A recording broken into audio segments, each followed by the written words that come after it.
Al filo de la realidad, de la realidad, de la realidad.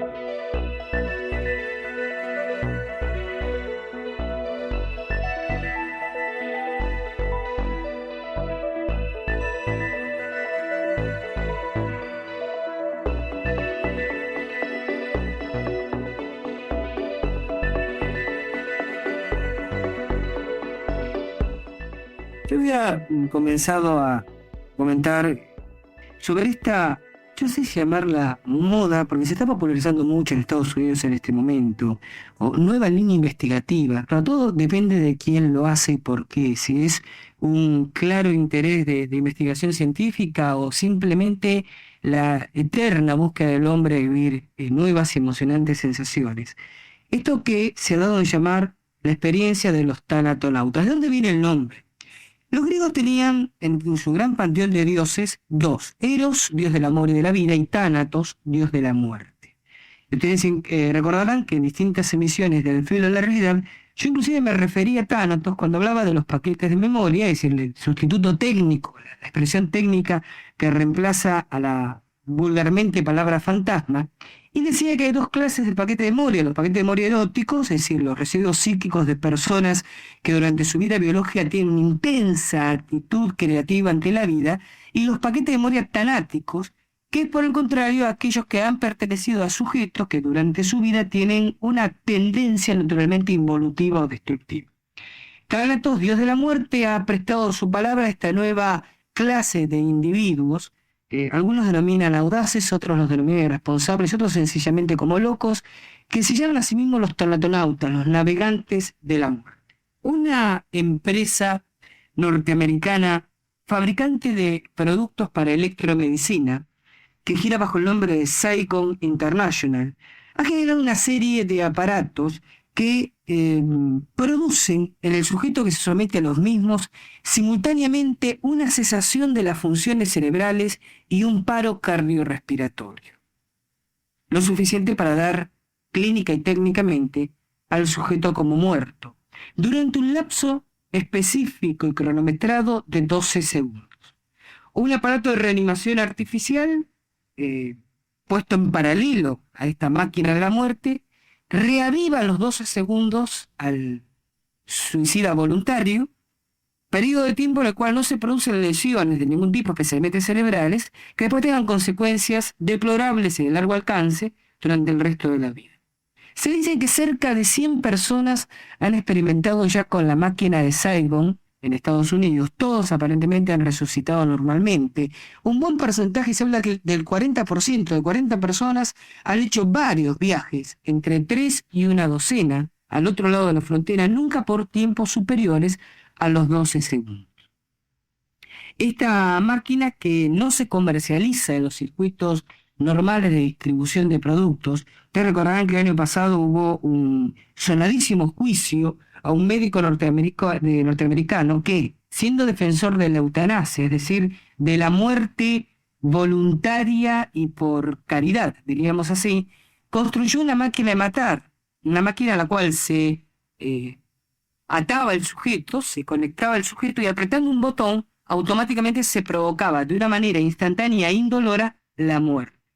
Inclusive hubo 3 o 4 enfermos terminales de cáncer que contrataron los servicios de este médico para terminar de esa manera, por propia voluntad, con una larga ristra de sufrimientos absolutamente irrecuperables que les esperaba en los meses de vida que le quedaran. Pero la Corte Suprema de Estados Unidos en ese momento dictaminó que esto era lisa y llanamente un homicidio. Y como la ley norteamericana tanto lógicamente penaliza el homicidio calificado simple como observa, porque no puede penalizarse, el suicidio, entonces se penó con una fuerte multa y 2 años de prisión en suspenso a este médico y se decretó la ilegalidad de la máquina de matar. Pero aparentemente Saigon International ha lanzado al mercado esta máquina nuevamente con ciertas modificaciones al sistema de reanimación, lo cual de alguna manera los yanquis son tan afectos a los juicios que han establecido una legislación absolutamente detallista, y cualquier letra que se salga del artículo de código forzosamente inhibe ese código. Una máquina de matar no es una máquina de resucitar, como las de Saigon sí lo son, entonces no le caben las generales de la ley. De cualquier manera, se presupone que muy pronto, nuevamente la Corte Suprema de Justicia de los Estados Unidos va a emitir jurisprudencia sobre, se da por sentado, la ilegalidad por el grave riesgo eventual que encierran de máquinas que matan primero y resucitan después.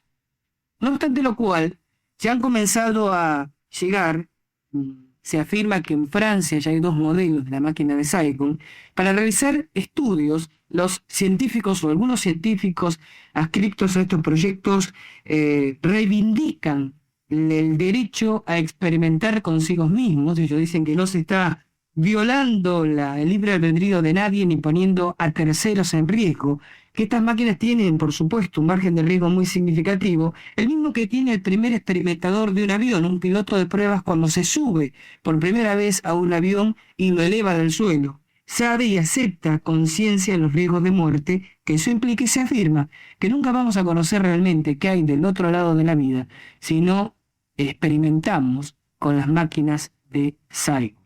Y mientras en Estados Unidos crece la polémica de costa a costa, del Atlántico al Pacífico, sobre la expectativa generada por las máquinas de matar y de resucitar de Saigon, los yanquis, de una manera que ya les es bastante común, han comenzado a difundir internacionalmente la idea de abordar con una experiencia de viaje, de safari científico, una excursión más allá del umbral de la muerte, a través del cine. Los norteamericanos son muy afectos a reflejar en largometrajes que realmente tienen un éxito taquillero los rumores que corren en su país o las cosas que el gobierno no quiere admitir abiertamente. Y nombremos el caso, como referencia, como antecedente, de la película Encuentros cercanos del tercer tipo. Yo comentaba en otro programa de Al Filo que cuando Carter ascendió al gobierno había prometido un documental con fondos oficiales sobre la verdad de los ovnis, y como la CIA y la Fuerza Aérea, cada una por su lado, presionaron para que ese documental no fuera rodado, entonces llegó una especie de concordato. Se suministró una línea de créditos especial a Spielberg, $6 millones que necesitó en ese momento para producir Encuentros cercanos. Se le facilitó información sobre casos confiables, pero debió disfrazar todo de una manera novelesca, como si fuera una ficción. Y algo parecido ocurrió con el lanzamiento de la película Línea Mortal. No sé si ustedes la han visto y les recomiendo, si son aficionados a este tipo de disciplinas, que la consigan el video y la vean. Que tiene, entre otros, con los papeles protagónicos a la actriz en ascenso Julia Roberts y a Leslie Rosen, que describe a un grupo de estudiantes avanzados de medicina en California, aparentemente a punto de recibirse, que deciden experimentar por cuenta propia la muerte voluntaria y la resucitación. Y este grupo de estudiantes de medicina van rotando, cada uno se somete a la experiencia. La película tiene una gran carga moral, porque aparentemente cuando cruzan el umbral, además de las habituales experiencias, a las cuales después nos vamos a remitir, que viven quienes logran volver de la muerte, se encuentran, dirían los orientales, con su karma. Es decir, reviven situaciones de su pasado, inmediato o no, puede ser de su adolescencia, de su temprana juventud, de su niñez, donde le produjeron daño físico o moral a otras personas. Se cita, por ejemplo, el caso de uno de estos estudiantes que de chiquito, cuando no tenía obviamente dominio moral sobre sus acciones, con 6 o 7 años, accidentalmente, pero un poco a caballito de su propia mentalidad racista de infante, le provocó la muerte a otro chiquito. Otro estudiante produjo, vamos a decir así, grave daño psicológico en un montón de parejas que tuvo a lo largo de los años. Se encuentra con esas situaciones conflictivas, pero viéndolas del otro lado del espejo. Cada uno revive lo traumático, lo punible, aquello que duerme como una culpabilidad en su inconsciente. Pero el problema es que cuando regresa a la vida, en sus sueños y poco a poco invadiendo la realidad cotidiana, los fantasmas del pasado vuelven a acosar. Y solo cuando ellos aceptan regresar a esa especie de muerte circunstancial, provocada electrónicamente, y aceptar las culpabilidades, digamos en un término litúrgico, hacer penitencia por, por el pecado cometido, pueden desprenderse de esa carga de culpabilidad y seguir viviendo normalmente. Línea Mortal, esta película norteamericana de 1991, fue realizada en un 60% de hechos reales. Ignoramos todavía si esa especie de compromiso con el karma, que es un poco el eje central de la película, necesariamente ha ocurrido en todos los tanatonautas que en estos momentos están experimentando el viaje a la muerte con los equipos de Saigon, pero es muy posible que sí, que conlleve una cierta realidad, porque indiscutiblemente la experiencia trascendente de morir y revivir significa la liberación de grandes fuerzas contenidas en el inconsciente. En lo que Línea Mortal es absolutamente coherente, absolutamente concreta, es en lo que ya es un secreto a voces en Norteamérica. Se puede experimentar voluntariamente el viaje a la muerte y regresar de él, para que todos compartan la experiencia del largo túnel oscuro, con la luz cálida esperándonos en el otro extremo. El encuentro, dicen algunos, con un ángel de la guarda, otros hablan de Buda, otros hablan de Cristo, otros hablan de seres queridos ya fallecidos, que esperan a la salida del túnel, ora para acompañarnos en nuestro viaje al más allá, ora para indicarnos que volvamos, que todavía no es nuestro momento. Las experiencias de percibir una luz inefable, aparentemente un orden de conciencia elevado y superior, o todo depende de la, otra vez, eroticidad o tanaticidad de la propia vida de uno, asomarse a un abismo, no visual, por supuesto, un abismo emocional, quizás lo que histórica y secularmente las grandes religiones definieron el lenguaje impropio y limitado de sus épocas como cielo e infierno. Lo interesante, más allá de la locura o no de someterse por propia voluntad a la muerte, porque siempre está el porcentaje de probabilidades de que no regresemos, es que estos tanatonautas están acercando información complementaria de que las descripciones hasta ahora anecdóticas e involuntarias de quienes tuvieron una experiencia fuera del cuerpo, como se dice habitualmente a esto de proyectarse el organismo en una crisis biológica al borde de la muerte y luego regresar al mismo, es algo más que la exteriorización del miedo ante lo desconocido y el conflicto choqueante de arrimarse a la muerte sin haberlo elegido, porque todos los tanatonautas aceptan los riesgos que esto implica. Tanto es así que de hecho firman sendos contratos con la empresa patrocinante, por un lado un seguro para sus familias, por otro lado un concordato, un acuerdo que libera a los responsables, tanto técnicos como médicos que acompañan las experiencias, de cualquier tipo de responsabilidad, sí, porque a veces puede ocurrir. Indiscutiblemente ocurrirá. Al principio de los vuelos espaciales no había muchos accidentes. Después, cuando los vuelos espaciales se fueron sumando, hubo muertos, pero eso no inhibía el vuelo hacia el espacio. Seguramente lo sabrá en este vuelo al espacio interior de cada uno de nosotros, que es nuestra irremediable, pero quizás espiritualmente necesaria muerte. Una muerte que quizás no sea, como lo vemos los occidentales, el fin de todo, sino una muerte como nos dicta la carta 13 del tarot, un cambio abrupto de un estado de cosas para renacer a otro nivel de experiencia.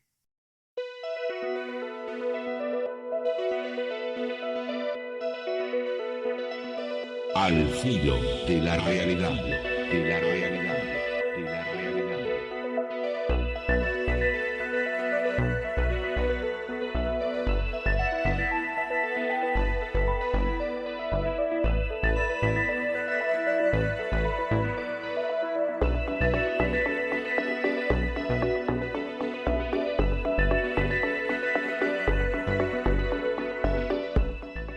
Lo tenemos en Al Filo, tengo algunas llamadas de oyentes. Me llamó José Luis Rodríguez. Me pregunta por qué le doy un razonamiento tan científico, un rigor tan científico. No sé si se refiere a algún tema en particular o al programa en general. Que me aclara gestualmente que al programa, al tratamiento del programa en general.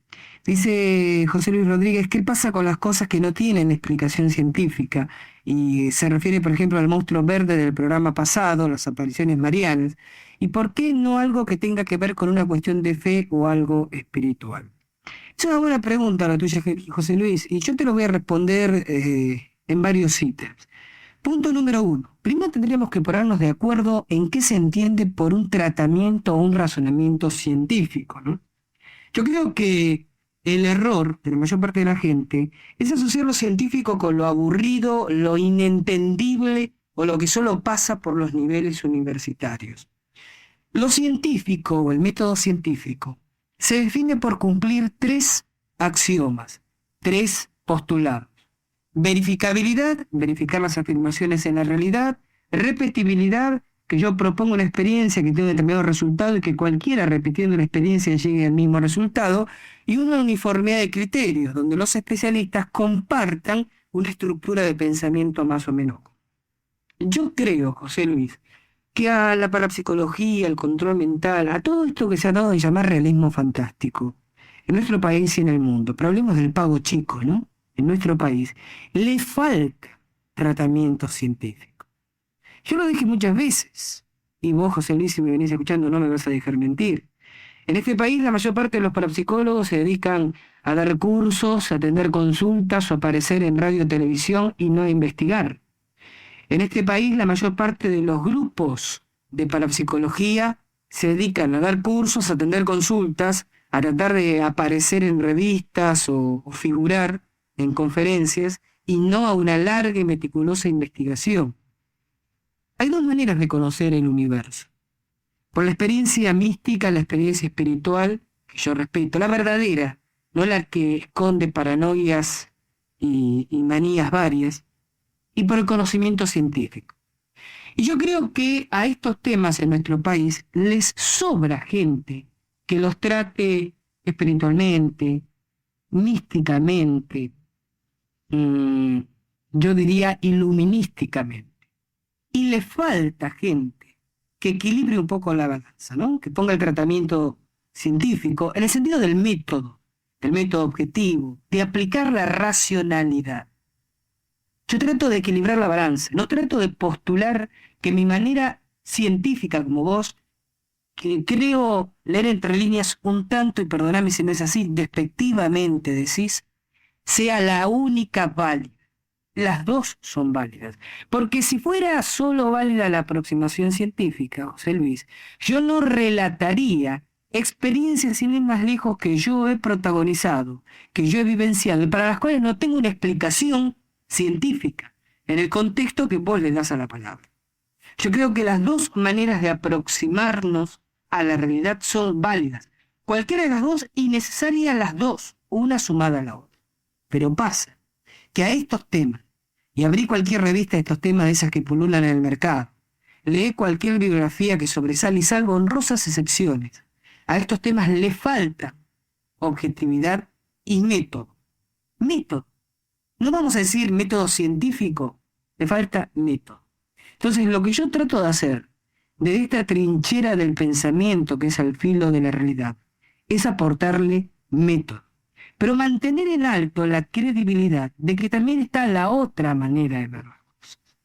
Yo no execro, yo no reniego de experiencias espirituales, que por otra parte, José Luis, las he tenido en mi vida. Me revela, como lo dije antes, el delirio, la paranoia y la alienación que surgen de no experiencias espirituales, que surgen de una serie de perturbaciones psicológicas que para, si me perdonan la grosería del término, para propia franela espiritual, se quiere interpretar como experiencias trascendentes, pero que no las tienen de tal. Entonces, yo creo, José Luis, que proponer una manera de pensar, insisto, yo estoy tratando de de jugar el rol de científico. Yo estoy tratando de que los oyentes, por lo menos los que me quieren, piensen, se esfuercen, en vez de sentarse a escuchar historias contemplativas y yo diría contemporizadoras con su propio ego. En vez de escuchar historietitas superficiales de supuesto contenido espiritual, en vez de escuchar el relato de casos, que la gente que me sigue piense, saque conclusiones, comparta o no comparta opiniones conmigo, cosa que me encanta cuando alguien no comparte opiniones conmigo, porque de la discusión de opiniones ambos aprendemos, el otro y yo. Pero es necesario también el tratamiento riguroso. Porque si queremos que la sociedad, José Luis, la sociedad en la cual vos y yo estamos inmersos, y que vos y yo sabemos que colectivamente le tiene miedo a estos temas, o digamos, lo toma para la chacota. Si queremos que esa sociedad cambie su manera de observar estos temas, tenemos que aportar evidencias. Y las evidencias espirituales no sirven porque son demasiado exclusivas y personales. Las evidencias que proponen cambios colectivos de pensamiento surgen de la aplicación de un método de investigación. Vos citas dos casos. El monstruo verde. Vos fíjate la segunda lectura. ¿Y por qué monstruo necesariamente, no? Fíjate la experiencia que protagonicé yo y no caería en una categorización tan ciencia ficcionesco como la palabra que vos empleas. Las apariciones marianas. Pero mira, las apariciones marianas tienen explicación científica, lo cual no quiere decir reducirla a un fenómeno absolutamente natural. La ciencia debe expandirse hacia la frontera de lo desconocido y crear una nueva ciencia, si es necesario, que explique. Explicar no significa decir todo esto es producto de la mente de los observadores, son fenómenos alucinatorios, acá no pasa nada raro.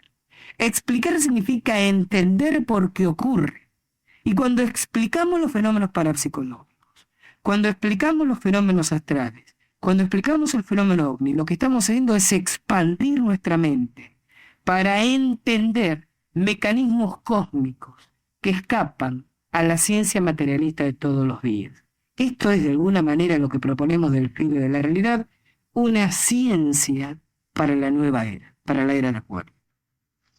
Y el domingo pasado había llamado Fernanda, quedó esta pregunta sin responder, preguntándome qué pensaba de los Megabrain, esos anteojos estroboscópicos que se consiguen, se están empezando a conseguir en el mercado. Uno se los coloca, los conecta a una batería que tiene un sistema de musicalización grabada y entonces experimenta una serie de alternativas psicológicas que le induce lo que se llama un estado alfa, es decir, un profundo estado de relajación, tanto corporal como mental, y un estado de disociación del pensamiento.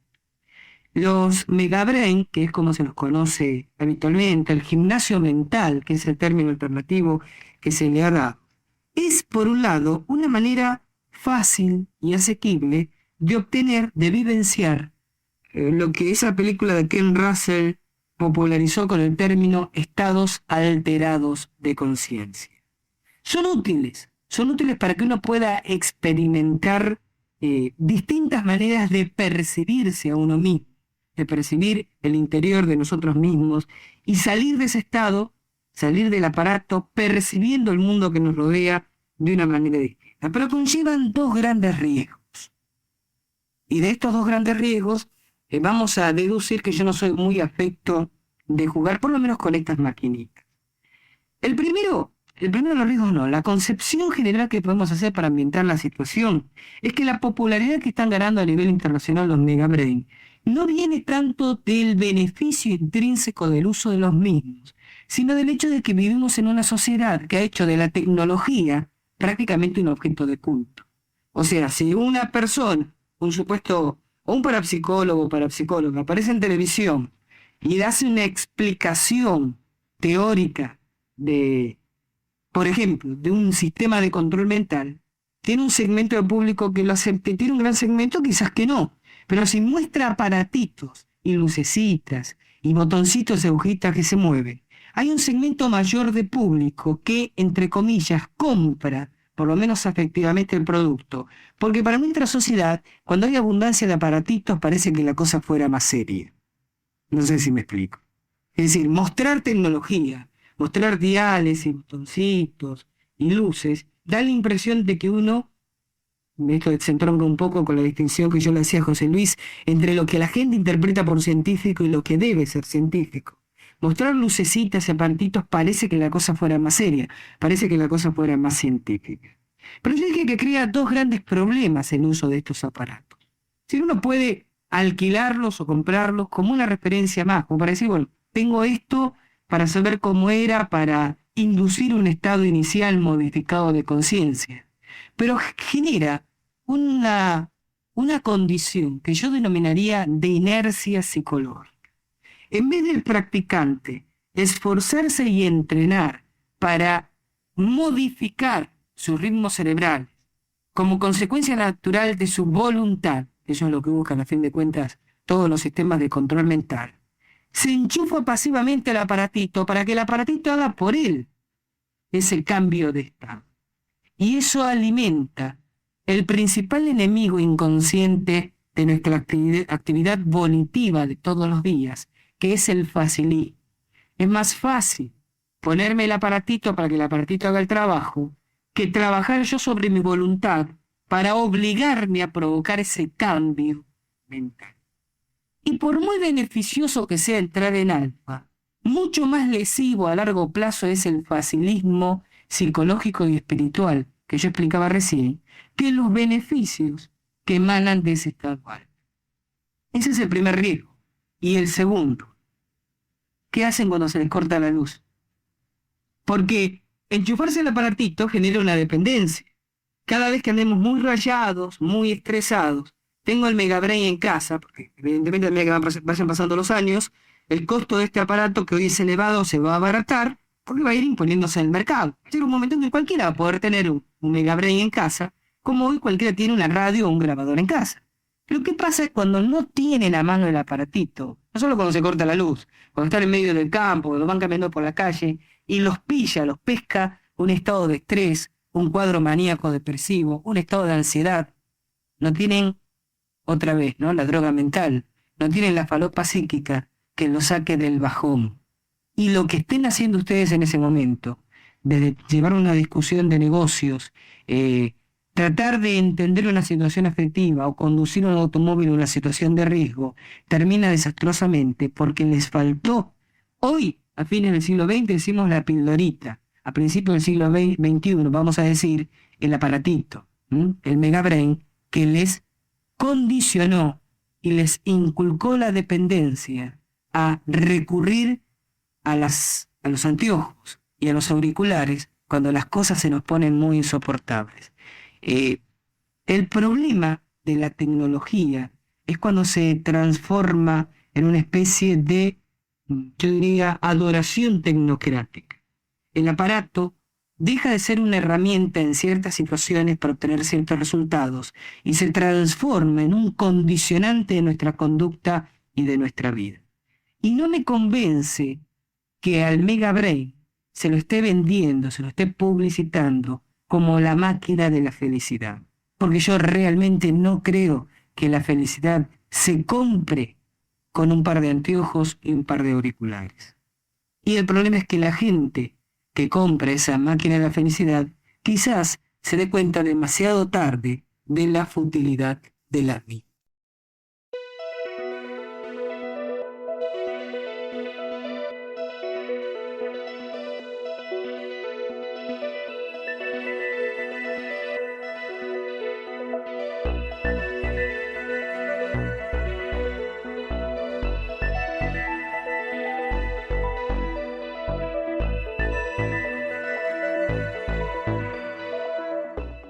Y ya tenemos que ir. Volveremos dentro de una semana, como siempre, para mantener desde esto que hemos dado en llamar al filo de la realidad, una trinchera del pensamiento objetivo, que trata de ser objetivo, que trata de ser racional sobre los misterios del hombre y el universo. Tratando, como siempre, de patear las estanterías de los pensamientos anquilosados, de despejar las telarañas mentales, de propiciar, de alguna manera, y desde ese pequeño foco de expansión que significa lo que hacemos semana a semana, una apertura mental para los tiempos que llegan, los tiempos de una nueva era, de la era de Acuario.